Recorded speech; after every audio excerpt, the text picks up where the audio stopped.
Mesdames et messieurs, bonsoir, bienvenue dans le journal de la rédaction. Voici les titres de ce mardi 12 avril.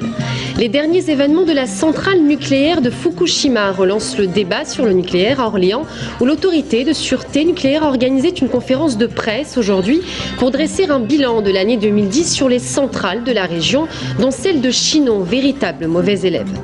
L'étrange destin du château de Bois-d'Aix vendu aux enchères aujourd'hui. Situé dans la commune d'Abilly, dans le sud de l'Indre-et-Loire, l'État en a fait l'acquisition cet après-midi. Le Tour FC a eu chaud hier soir face à Ajaccio lors de la 30e journée de Ligue 2. Le score 2-2, grâce notamment au but de Titi Bouengo à la dernière seconde du match. Tchernobyl, Fukushima, décidément les scénarios catastrophes se répètent. L'accident nucléaire de la centrale a été placé au même niveau de gravité que celui de Tchernobyl en 1986. C'est dans ce contexte international que l'autorité de sûreté nucléaire a dressé un bilan afin de faire le point sur la situation des 4 centrales de la région, Dampierre, Belleville, Saint-Laurent-des-Eaux et Chinon, pointé du doigt. Reportage de Sébastien Branger à Orléans.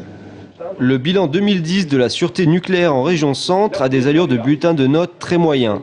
Et la plus mauvaise note est attribuée à la centrale de Chinon, qui est coiffée du bonnet d'âne à cause notamment de 2 événements graves qui ont exposé à des radiations importantes des employés de la centrale. Mais au-delà de ces 2 événements, c'est la gestion globale du site qui est mise en cause. Ce que nous avons constaté précisément, c'est que la rigueur d'exploitation était insuffisante. La SN a constaté trop d'écarts dans le domaine de l'exploitation, trop d'écarts liés à la conduite des réacteurs, à la surveillance en salle de commande, au respect des paramètres de fonctionnement de type pression, température des réacteurs.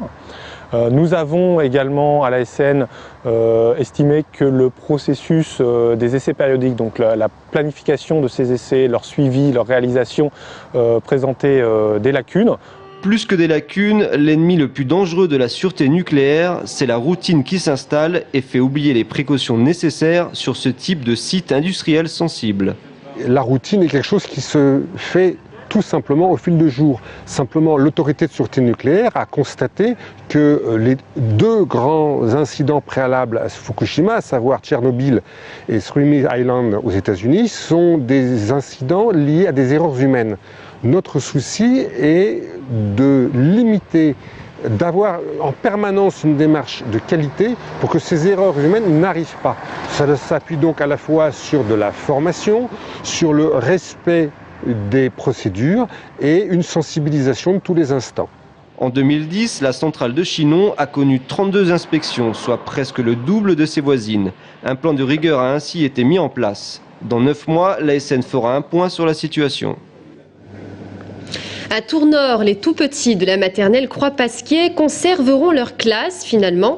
Les parents d'élèves présents ce matin entendaient manifester contre sa fermeture. Maxime Kemener était sur place. Les banderoles étaient prêtes ce matin devant l'école. Les parents d'élèves entendaient protester contre la suppression d'une classe de maternelle réservée aux tout-petits. Un drap avait même été tendu devant la porte de la classe pour en symboliser la fermeture. Oui, mais voilà, à peine installés, ils ont pu lever le camp. L'académie leur a en effet assuré que le projet avait été abandonné après étude du dossier. La réaction des parents s'entend, on peut comprendre leur inquiétude. Pour autant, nous sommes dans une lecture globale des effectifs et après, il y a une lecture fine qui se fait en analysant les territoires, les difficultés particulières locales, que ce soit dans les quartiers CUX sensibles ou dans les milieux ruraux. Les petits de Croix-Pasquier garderont finalement leur classe, un soulagement pour leurs parents qui restent cependant sensibles au sort des autres écoles du département, pas toujours aussi chanceuses. On reste évidemment solidaire de toutes les écoles qui font l'objet de mesures de fermeture ou de blocage. Et puis on ne peut que effectivement appeler chaque parent d'élève, chaque citoyen à prendre ses responsabilités et puis à se positionner par rapport à ce problème qui engage réellement l'avenir de la société française, puisque c'est nos enfants, c'est de nos enfants dont il s'agit. Les parents restent en effet convaincus que leur mobilisation de ces derniers jours a pesé lourd dans la décision de maintenir la classe, une affirmation que réfute cependant l'académie.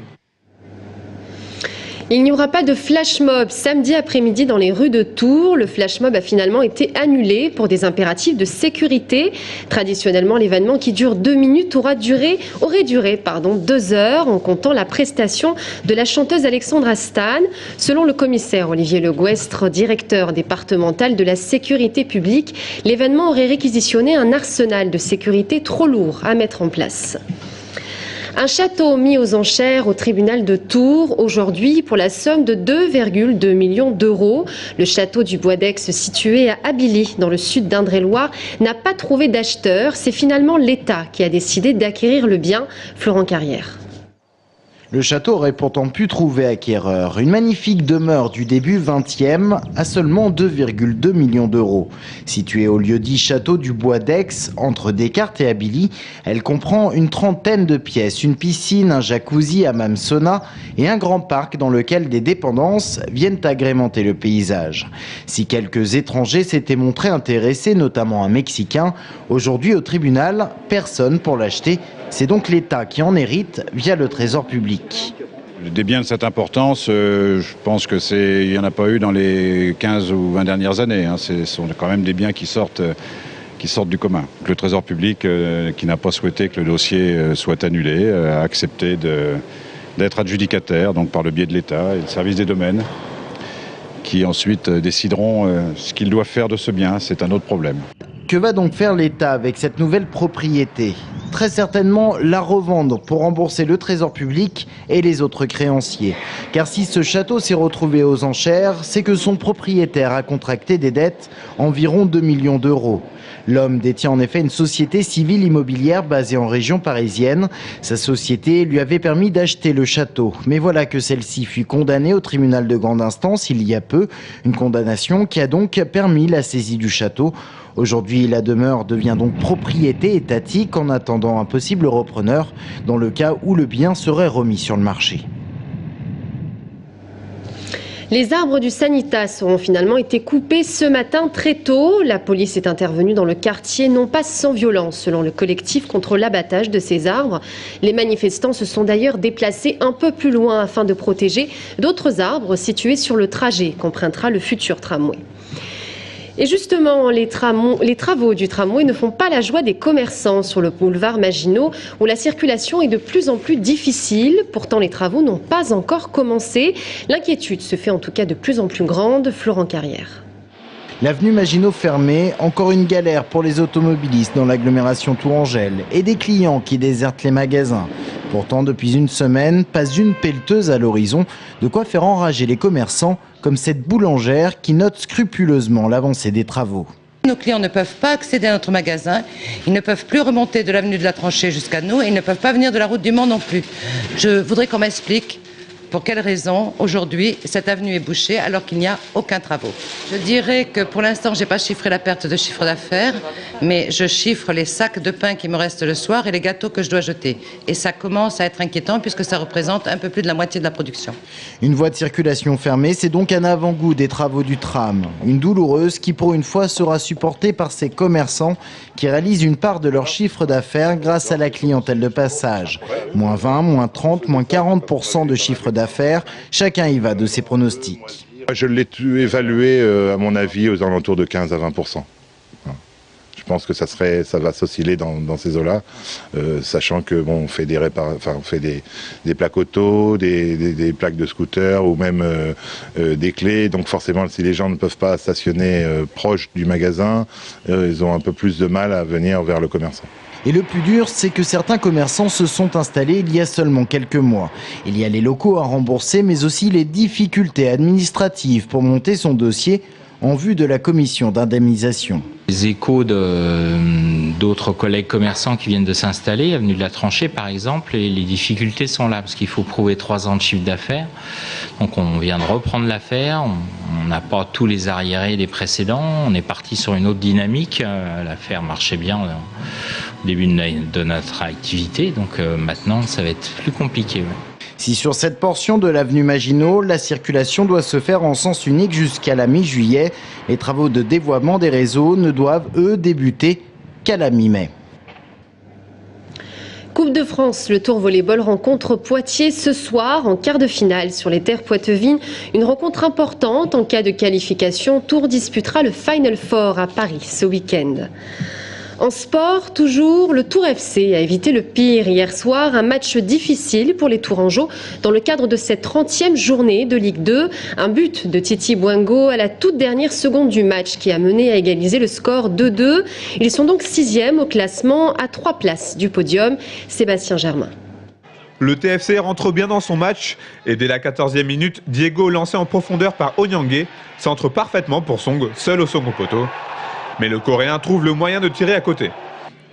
Les Ajacciens, eux, ne laissent pas passer l'occasion d'ouvrir le score à 4 minutes de la mi-temps. Sur un 6 mètres, André Kinkela se joue de la défense tourangelle. Au point de pénalty, Benjamin André trompe facilement Sopaski et Ajaccio mène 1-0 contre le cours du jeu. On fait, je pense, une bonne première mi-temps et malheureusement on se retrouve mené, on fait quand même une erreur à nouveau. Donc on s'est mis dans les pires conditions face à cette équipe qui attendait justement de pouvoir nous contrer. Et donc après c'est compliqué, voilà, on est obligé de se découvrir et ça devient plus compliqué.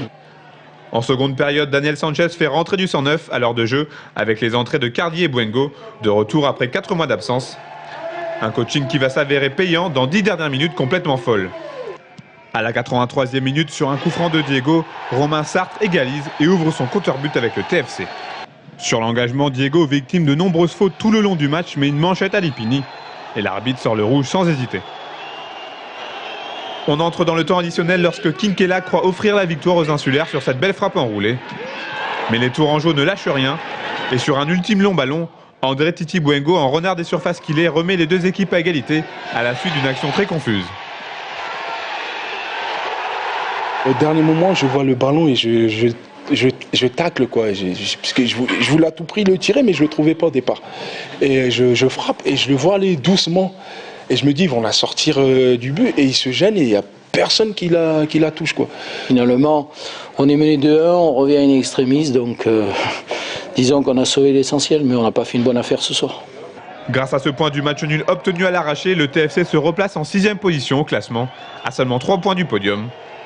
Suite de cette passionnante course à la Ligue 1 dès vendredi soir, avec le derby du centre contre la Berrichonne Châteauroux.